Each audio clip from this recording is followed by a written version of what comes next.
Hello, and welcome to another episode of Coffee with Dari, a podcast where we dive into brand strategy specifically for women in the C suite, women in thought leadership, and just women who are feeling empowered and doing their thing.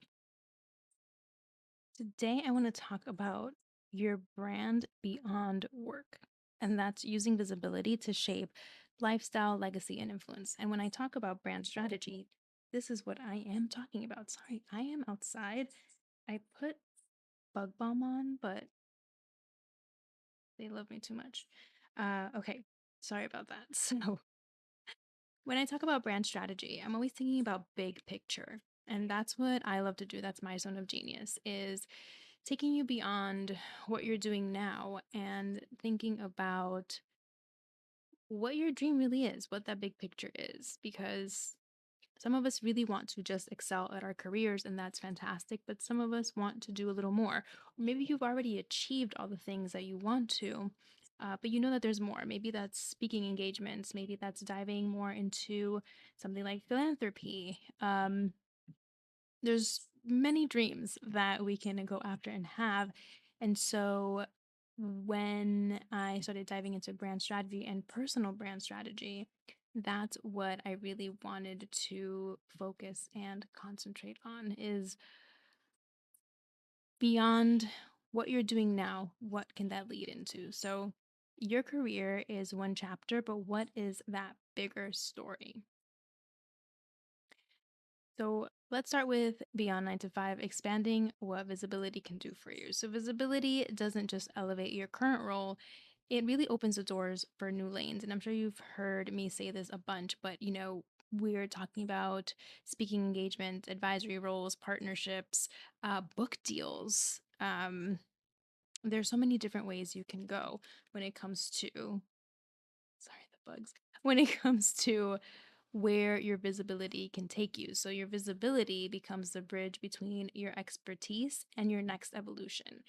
And I focus on doing that using online platforms because that's the world I came from, right? I came from social media marketing, and I just see the impact that having a presence online can have on pushing that visibility forward uh, beyond where you can physically be. Because, of course, we know that who you know in networking is very, very important when it comes to anything in life. But there's that other side of it where social media and being online can also expedite that. For example, I was blogging for a long time, and I got an opportunity to work with HubSpot, and that happened because someone from Ireland saw my stuff. They worked with HubSpot. They recommended me to my contact here in the US who reached out to me in order to work with them on some project. So I would have never been in the room probably with someone from Ireland. I had never been to Ireland. And so this opportunity came about that way. So just to show you that these relationships that we can build online can really bridge gaps that we might not be able to fill in. And of course, this can happen from content that you're putting out while you're sleeping, right? Someone on the other side of the world can be reading what you've put out earlier that day when you were awake. And there you go. Just, making the world a little smaller for us in the best way. So, next, I want to talk about platform thinking, and that's your signature themes and frameworks. And so, everybody has a signature framework. I am going to be diving into defining mine a little bit more, but it's basically a signature framework is it starts with the themes, right? So maybe that's women advancement for you, or equity in finance, or ethical innovation.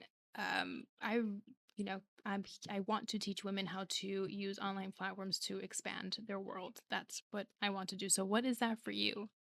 Um, Everyone has a framework also that comes with the system that they work in. I'm going to elaborate more on this further, but I tend to work backwards. I start with your goals, and then from there, we create a system that works for you to reach those goals. What is yours? Is it a 3-step clarity model? Like, what is that? What can you name your way of doing things. And that's doesn't always come overnight. Unfortunately, it's one of those things you have to work on. But I guarantee that the way that you do things is not exactly how anyone else does them. So lean into that. Um, if you do, once you do get to your framework and you're really happy with it, then you can take that next step. If, for example, you want to write a book down the line or start a podcast, something like that, you can go into maybe registering your trademark. Your framework is really how you teach people your ideas, even when you're not in the room. So it is important that if you are planning to expand that further, you take the proper precautions to protect that brand. Right. So next I want to talk about relationship capital, and that's curating rooms and circles. And I want to say curating because I really think that you need to be intentional about the rooms that you're in. You need to be intentional about where you spend your time, even online, right? We don't want to spread ourselves thin and be everywhere all the time. You don't have to be on TikTok if you're not great on video. You don't have to be on Substack if you're not great at writing. So where where do you want to spend your time? And really, who can you reach out to? Other thought leaders, media editors, executive networks? Where can you expand your network and build a circle? Because sorry guys, this bug is really driving me crazy. Because you building things, you can only get so far if you're building things alone. It can get you to a certain place, but then you are going to need support to multiply your message and get it out there. So where can you start hanging out, being, what circle can you curate in order to build those connections that are really going to move your vision forward? And again, be very intentional about where you're spending your time or where you want to spend your time. Which leads me to aligning your visibility strategy with your values and desired lifestyle. So, the way that I think about this is that your brand is the vehicle, but you choose where you want to take it to. What do you want it to look like? Sometimes I talk to entrepreneurs and they'll say, I wish I could do, you know, for example, again, I'm going to use myself as an example here. I am in Aruba and it really was just based on a decision. I knew that I wanted to travel. I started my business because I wanted to travel. My partner and I looked at each other one day and we're like, wow, we've been doing this for 10 years. Where have we been? Have we really checked that box of traveling? And we hadn't. And so we decided at that moment that we couldn't let another year go by where we didn't dive into this life. And so I had this idea in my head for a long time. So, what is that for you? What do you want your lifestyle to look like? Do you want to spend more time with your kids? Do you want to travel? What does that look like? Do we always get what we want 100%? No. But at least if you have that in front of you, you know what to work for and you can make decisions based on what you want to build. And sometimes it's just advancing in your career. Maybe you want to get to be the CEO. Maybe you like where you are, but you want more like lateral movement. Maybe you want to dive into another industry. So think about what you want to do and how your brand can take you there. Which leads me to, of course, the roadmap, right? What is that plan? And we can break this down very simply. Let's use the quarters of the year because that's a very uh it's a timeline, right? We can think about it. Okay, what do we do in the first 3 months? What do we do in the second 3 months? What do we do in the third quarter? What do we do in the fourth quarter in order to get to where we want to be? So, the other thing that I want to bring up while I'm talking about this is that things don't just shift overnight, right? Building habits, that doesn't happen overnight. We need to work our way up to, for example, going to the gym every day. You're not going to start just going to the gym every day. It's unrealistic, right? You're setting yourself up for failure. So Every big goal we have, I like to break down into steps. Is it the most fun? No, because of course we want to be at the finish line, right? But that's just not realistic. That's just not how we operate and can do things. So, first, we're going to take the first quarter to define your theme and identify that signature framework. Like I mentioned earlier, the framework doesn't always materialize right away overnight. You have to think about it, you have to work through it. It can be frustrating, but that's really going to be your foundation. So it's important to take your time to build that. So, quarter one, define your legacy. Quarter two, build your visibility system. So this is when we're thinking about where you're showing up. Can you spend money on PR if that's something that you want? What's your publishing rhythm? What can you actually handle? Can you do a video a month? Who do you need to hire? If you need to hire help, do you have to do this by yourself? These are all the questions that you figure out. And then in quarter three, you move on to kind of pursuing one big milestone, whether it's landing that speaking engagement, the partnership, that media, you know, that goal media publication that you want to be in.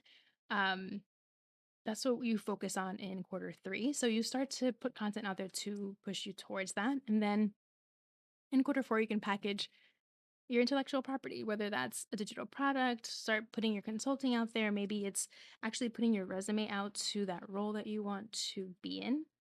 But it's kind of that really big forward movement. But you have all these steps already from the first three quarters behind you to build up that consistency and that momentum that you need in order to push you to that goal in Q4 or Q1 of the next year. Of course, that's a very extended timeline. Sometimes we can shrink that down, but again, just wanted to give you an example of building a runway um, or building a roadmap, because I think having a roadmap is always super important because we need to know what steps we're going to take, right? You can't just, or you can just start throwing things to the wall, but you get better results if you plan things out a little better. So, quick wins,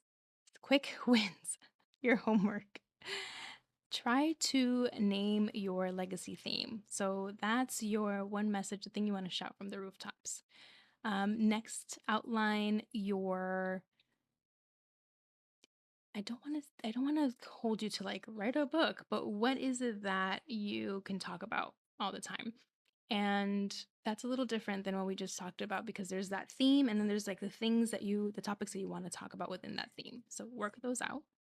And then identify 5 aligned partners. So that's either organizations, causes, um, companies that reflect that next chapter for you. Okay, that's your homework that I am leaving you with.